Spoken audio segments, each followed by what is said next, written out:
Assalamualaikum warahmatullahi wabarakatuh. Perkenalkan, nama saya Putri Ayu Lansari. Saya guru kimia di SMA Negeri 1 Belambangan Umpu, Kabupaten Waikanan, Provinsi Lampung.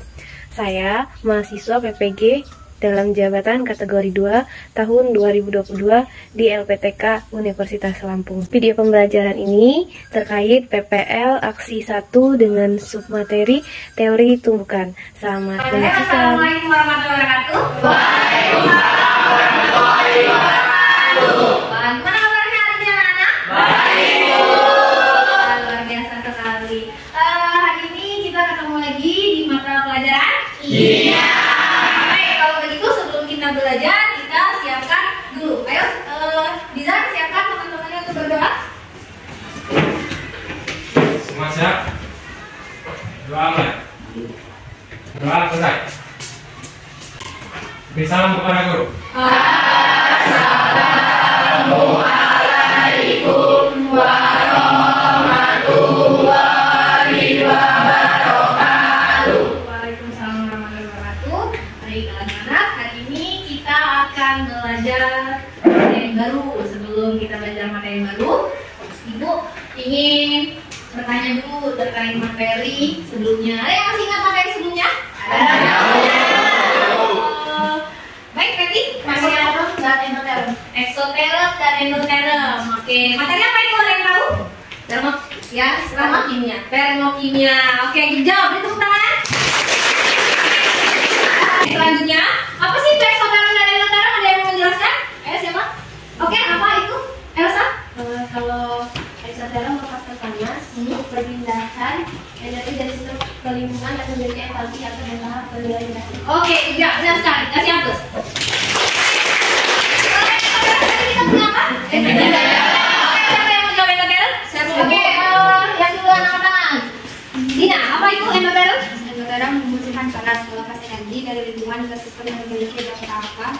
Oke, benar sekali. Oke, jawab.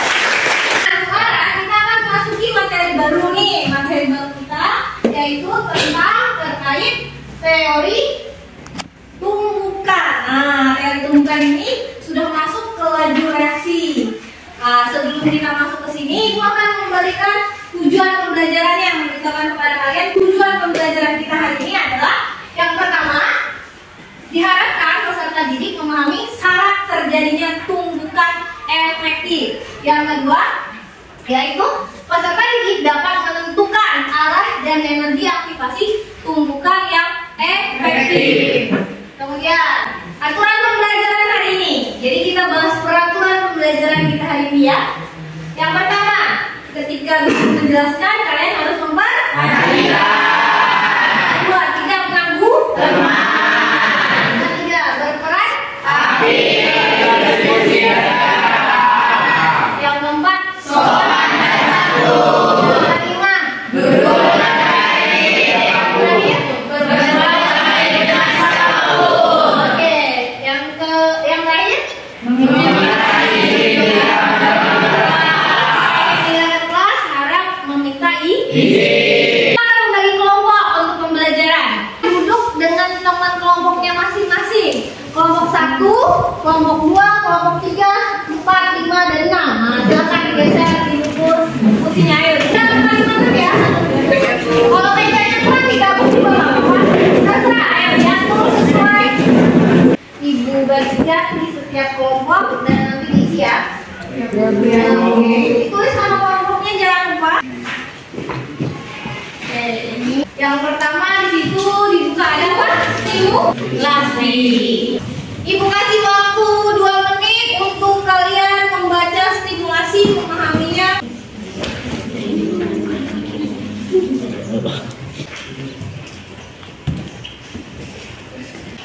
Dipahami ya dengan baik. Oke, dari wacana ini kira-kira nih apa yang bisa kalian temukan? Silakan Elsa. Dari fenomena tersebut, korek api akan menyala jika memiliki gesekan atau tumbukan yang pas antara kepala korek dan pelapisnya, Bu. Iya benar. Jadi dari wacana ini kalau kita punya tumbukan yang pas, maka kita akan mendapatkan nyala api atau namanya reaksi kimia. Reaksi kimianya sudah bisa kalian baca dan kalian 3P4 dan 10 KCl3 menjadi 3P4 O10 ditambah 10 KC. Nah, untuk memahami lebih detail tentang tumbukan, nah sekarang di situ di LKPD kalian ada barcode tuh. Lihat barcode-nya? Nah, kalian bisa membarcode itu dan menonton videonya. Kemudian kalian bisa menuliskan rumusan masalah serta hipotesisnya. Oke, Ibu kasih waktu 5 menit untuk menonton videonya dan membarcode-nya. Silakan.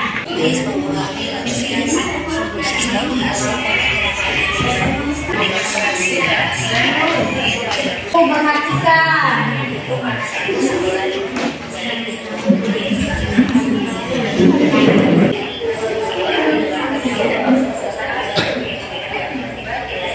Masalah yang kalian temukan atau apa saja yang ingin kalian tanyakan, silakan diisi di LKPD-nya. Ibu kasih waktu 1 menit untuk mengisinya.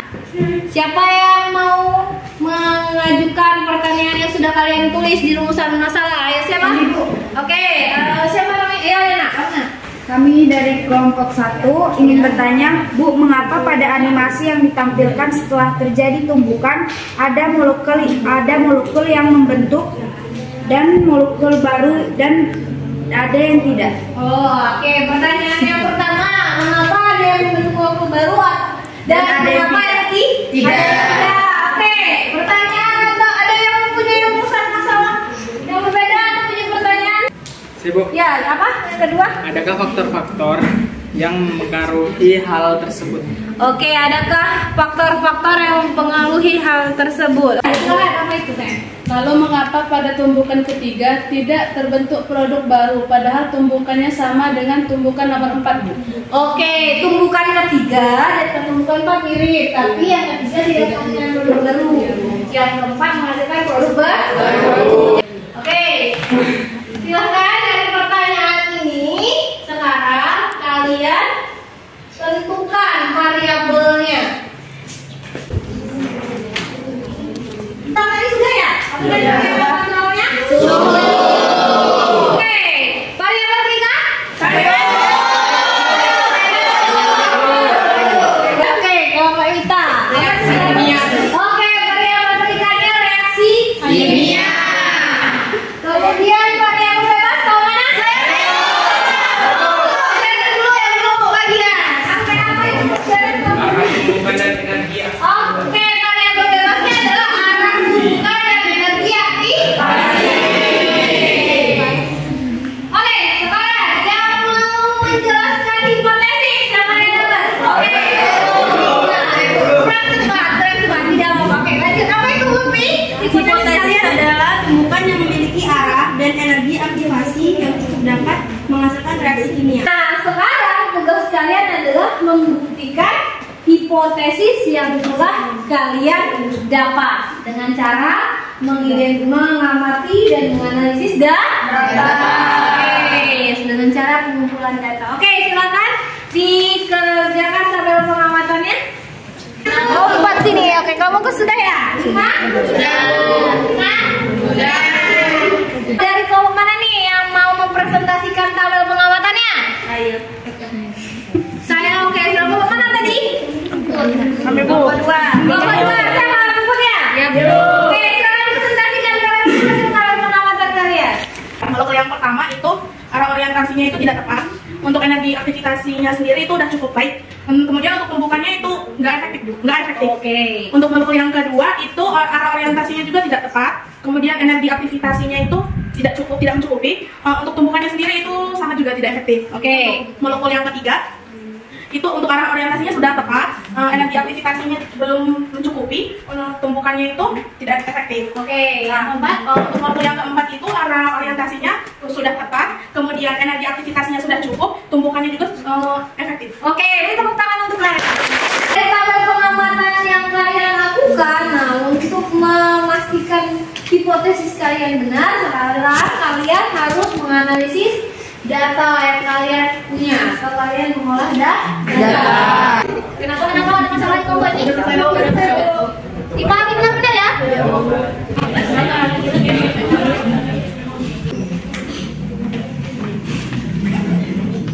Presentasikan hasilnya yang bagian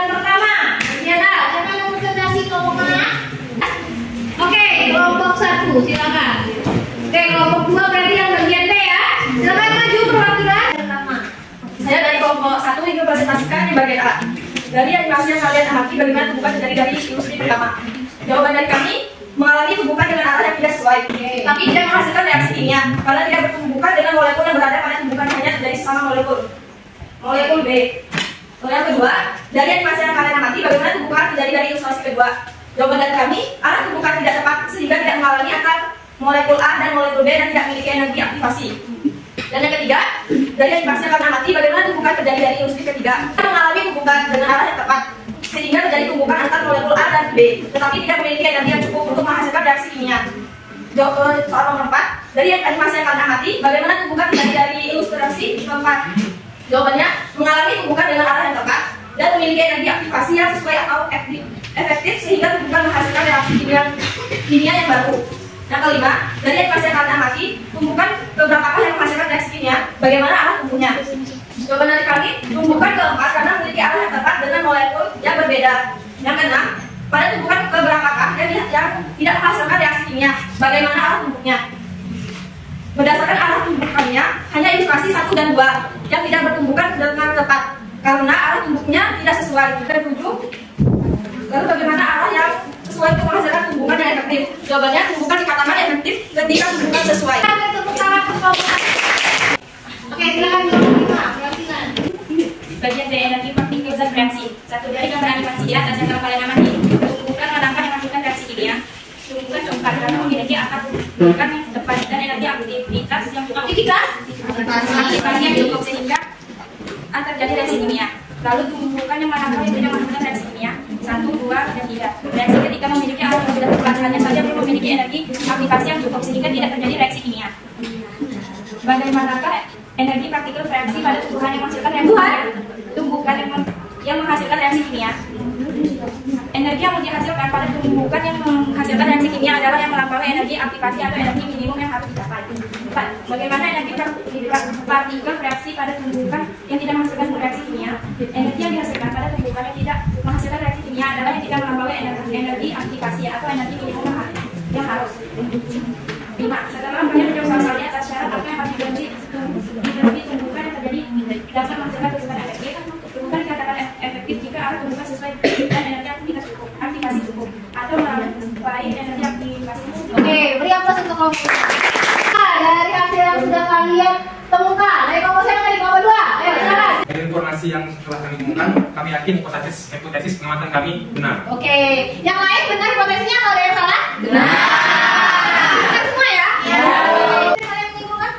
Berdasarkan kesimpulan mengenai syarat terjadinya tumbukan yang tepat memiliki arah dan energi aktivasi yang cukup. Ada kesimpulan berbeda atau sama? Sama. Berbeda kata-kata saja ya? Iya. Oke, terima kasih kelompok 2 beri tepuk tangan. Dikatakan efektif jika adanya reaksi itu memiliki tumbukan yang tepat, arahnya yang tepat. Kemudian dia mempunyai energi aktivasi yang cukup atau melampaui batas minimum energi. Jadi kalau tidak melampaui, biarpun arah tumbukannya tepat, dia tetap tidak bisa menghasilkan reaksi kimia. Oke, terima kasih untuk hari ini. Ada yang mau ditanyakan? Oke, jawab guys semua ya. Oke, kalau tidak ada yang mau bertanya hari ini, kita evaluasi pembelajaran hari ini. Bagaimana pembelajaran kita hari ini?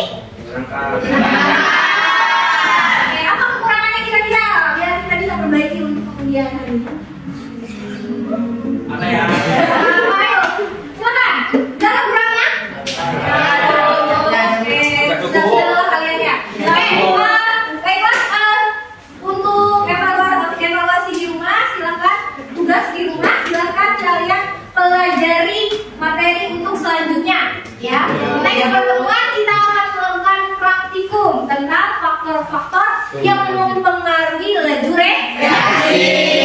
Apa aja yang mempengaruhi laju reaksi? Faktor-faktornya silahkan dipahami, dipelajari. Next kita akan praktik. Oke, kalau sudah tidak ada, Ibu akhiri hari ini cukup sekian. Terima kasih banyak.